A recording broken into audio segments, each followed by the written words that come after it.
আমারে কামাই করে খাওয়াইতো, আমারে খাওয়াই চাললো না। আমার হুটে রান্না দিয়াও। আমার মেয়ে জামাই অফিসে কাজ করতে গেছিল, গার্মেন্টসে 8টার সময় গেছে, 8টার সময় বাইরে গেছে। ফোন দিছে 11:30টার সময়, কইতাছে কয় তারপর ফোন দিয়ে কইতাছে কয় আব্বু আমি রাস্তা খাই না, দুমার লাগে কিচ্ছু দেখি না। এইটুকে পরে ইহার বাহে ফোন দিতেছে বন্ধ বন্ধ বন্ধ। হ্যাঁ শাসক তো বোন, হ্যাঁ মাইয়া রে আমার মাইয়া ফুলার দানিছি, অনেক কয়দিন হয়েছে না আইছে এই জায়গায়, আয় না কাজে লাগছে। আমারে কামাই করে খাওয়াইতো, আমারে খাওয়াই চাললো না।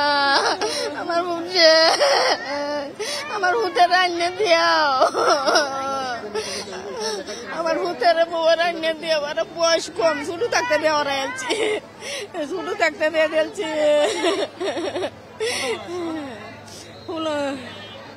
মাইয়া রয়েছে ফুলা রয়েছে 20-22, এই তো 1 তারিখের হরে লাগছে, 1 তারিখের হরে লাগছে। আবার এই যে হেরটাও আমরাটাও এক লগে কাজ করে, 3 জনে এক লগে কাজ করে।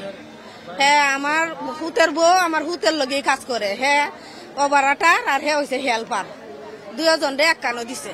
হ্যাঁ ওভারাটি করে আর হে হেল্পারি করে, 2 জনে এক কানোই করতো।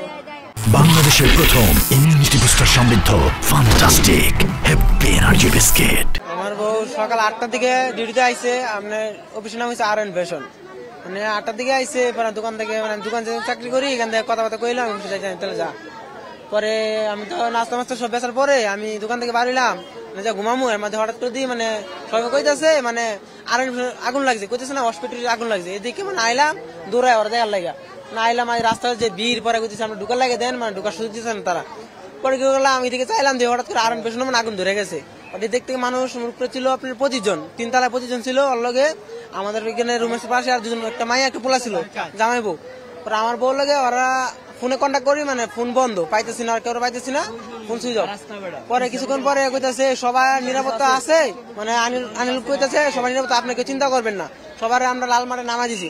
পরে আমরা কি করছি, এখান থেকে লালমাটে ঢুকলাম, লালমাটে ঢুকে কাউরে পাইলাম না, আমরা লালমাটে একবারে ফাঁকা। পরে কিছুক্ষণ পরে কইতাছে মানে কইছে 9 জনের পাওয়া গেছে, মানে তো মানে আহত নিহত হয়েছে 9 জন, আবার মেডিকেলে পাঠাইলাম, আপনারা মেডিকেল দেখতে পারেন। আমরা মেডিকেলে পাঠাইছে, আপনার ঢাকা মেডিকেল পাঠাইছি, মেডিকেলতে আইলাম, যা চেক টেক করে এলাম, মানে মেডিকেলে করে কেউ পাঠায় না, সব লাশ গুম করে লেছে ওরা কইলো, মানে লাশ এখানে আনে নাই। আমার গুঞ্জামানি নিয়ে গেলাম, সবাই কইতেছে ভাই এখানে তো লাশটা আয় না, যাইতেছে আমরা ইমার্জেন্সি আইতেছে, আমি ইমার্জেন্সি। পরে আবার কি ভ্রমণ কি একটা 18তলা অফিস আছে, এখানে গেলাম, ভ্রমণে 18তলা গেলাম, এখানে ইমার্জেন্সি পুরো লুকিয়ে দেওয়া। এদিকে ঢুকে গেল ওরা, ওরা আইন ঢুকতেছে, আমরা না ঢুকার জন্য দিতেছে না ওরা, তারা ঠিকই ঢুকতেছে। তারপরে আমরা কইতেছে আপনার ঢাকা মেডিকেলে যান, ঢাকা মেডিকেলে একটু পরে আমরা পাঠাইছে 2-3 বার অলরেডি আমরা যাওয়া হয়ে গেছে। তারা লাশ অ্যাম্বুলেন্স ঘরে পরে লাশ নিতেছে, আমরা কইতেছি ভাই আমরা তারা মুখটা আমরা দেন, তারা কি করতেছে না, আপনারা তুই দেখতেছেন ঢাকা মেডিকেলে যান। ঢাকা মেডিকেলে ভাই 3 বার গেছেন, আবার পাঠাইছে, কাগজপত্র দিয়ে পাঠাইছি, ছবি টবি সব পাঠাইছি, খুঁজা লইয়া। মানে ওরা কি জানে অ্যাম্বুলেন্স ভরে ভরে মানে মানুষ নিতেছে, তারপরে কি ওরা পাইতেছে না, মানে আমরা মেডিকেলে পাঠাতেছি। আমরা নির্দিষ্ট পরিমাণ জানি না যে কতজন ছিল, আমরা সেনাবাহিনীর সাথে বা অন্যান্য সাথে কথা বলার চেষ্টা করছি, বলছে যে তারা ভিতরে আটকা ছিল।